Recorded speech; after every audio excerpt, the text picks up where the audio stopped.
Okay, today we got a 2.4 liter Dodge Avenger doing an oil pan gasket, and I just want to show y'all a quick little tip.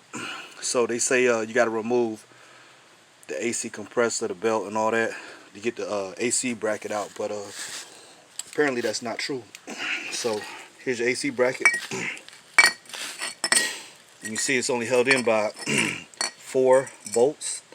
There's 3 of the holes right there. There's one in that little groove right here, 2 on the outside. They're all 13 millimeters. There's one on the front that goes through the AC compressor itself right there. But so I just removed these 4 bolts, right? But as you can see, the belt is still on the AC compressor. The AC compressor is still on, but the belt is still on. The bracket goes right there in the corner. But you can take out that bracket without moving the belt. At least in my case, I did. So instead of removing the entire AC compressor, I just removed the bracket.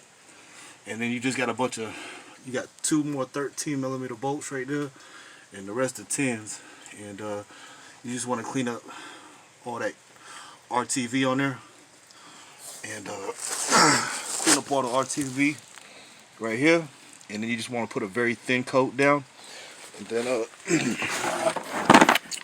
so they give you some with your new gasket.